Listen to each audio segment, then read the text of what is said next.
조갑제 TV 시청자 여러분 안녕하십니까? 2022년 6월 21일입니다. 문재인 전 대통령이 누리호 발사가 성공하자마자 페이스북과 트위터 등 SNS를 통해서 재빨리 축하 메시지를 내놓았습니다. 누리호 2차 발사 성공을 축하합니다. 자랑스럽습니다. 세계 7대 우주 강국을 증명했습니다. 대한민국의 새로운 역사를 썼습니다. 항우연이 큰 일을 해냈습니다. 이제는 달입니다. 대한민국의 우주 시대를 힘차게 열어갑시다. 이게 남달라 보이는 것은 이렇게 신속 반응한 것이 해수부 공무원 피살 및 월북 조작 사건에 대한 게 아니라 누리호 발사 성공에 대한 메시지이기 때문입니다. 이분은 소통을 어떤 식으로 이해하느냐 하면은 자신에게 불리한 일이 발생하면은 숨어버립니다. 일체 나오지를 않습니다. 기자회견도 하지 않습니다. 그리고 간접적으로 메시지를 보내다가 자기에게 유리한 일이 생기면은 적극적으로 홍보를 합니다. 바로 이런 예죠. 그러다가 또 불리한 일이 생기면 또 들어가 버립니다. 이번 이 누리호 발사 성공에 대해서야 온 국민이 다 축하를 하고 거기서 뭐 예외가 될 사람이 있겠습니까? 굳이 전직 대통령이 이렇게 발빠르게 윤석열 대통령에게 사실은 돌려야 할 축하죠.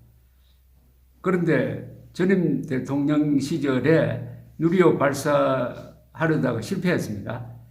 그때부터 조금 생각이 있었던지 어쨌든 아주 순발력 있게 대응을 했습니다. 그렇다면은 그런 순발력을 왜 해수부 공무원 피살 사건 때는 보여주지 않았느냐 하는 생각을 갖지 않을 수 없습니다. 그때 지금 해수부 공무원이 표류 중에 북한군에 붙들려 있다 하는 통보를 받고 그 해수부 공무원 이대준 씨가 사살될 때까지 시간이 3시간이 있었습니다. 청와대는 알고 있었습니다. 그런데 청와대는 자고 있던 문재인 대통령을 깨우지 않았다고 합니다. 그런데 만약 그때 깨웠더라면 어떻게 했을까? 그건 가상에 속하죠.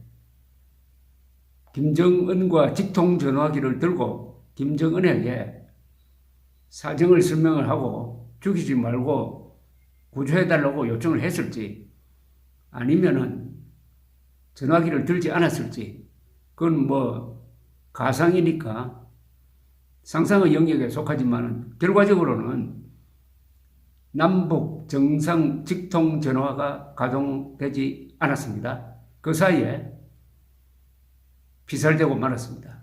문제는 그 뒤부터죠. 월북자다.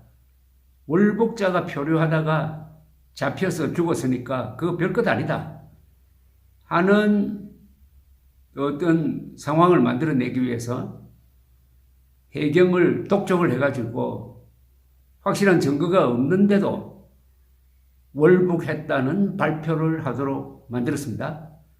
그리고 국방부에는 시신 소각이 확실한데도 불구하고 시신 소각이 아직 확인되지 않는 것처럼 수정 발표를 하도록 만들었던 사람입니다.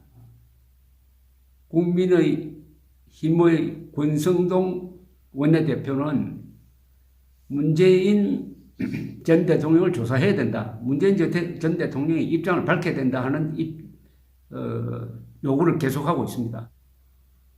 유리하면은 나서고 불리하면은 뒤에 숨는 것은 그건 쫄병들이 할 일이지 지도자가 할 일은 아닙니다.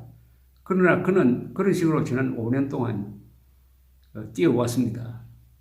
이런 문재인 대통령에게는 기자들이 질문을 잘 했어야 합니다. 기자들, 특히 청와대 출입 기자들이 이런 문재인 대통령에게 제대로 된 질문을 하지 않았습니다. 지금이라도 이렇게 물었어야죠. 만약 해수부 공무원이 아니라 당신 아들이 그런 식으로 떠내려가서 북한군에 체포된 상태였더라고 하더라도 가만히 있었겠느냐? 그때도 잠을 잤겠느냐? 그때도 전화기를 들지 않았겠느냐? 이렇게 물었어야 합니다. 그럴 때 뭐라고 대답할지 모르겠습니다. 결정적 질문이죠. 당신 아들이라도 그렇게 무심하게 대했겠느냐? 이런 질문이 필요합니다. 기자는 질문하는 사람입니다. 그런데 우리나라 기자들, 특히 대통령과의 기자회견 때 질문하는 걸 보면은 맥락을 제대로 짚지 못하거나 아니면은 질문을 연설처럼 하는 경우가 많습니다. 기자들이 대통령을 제대로 길들일 의무가 있습니다. 국민들을 위해서. 그런데 오히려 문재인 대통령에 의해서 아주 순하게 길들여진 기자들이 청와대 기자들이었습니다. 감사합니다.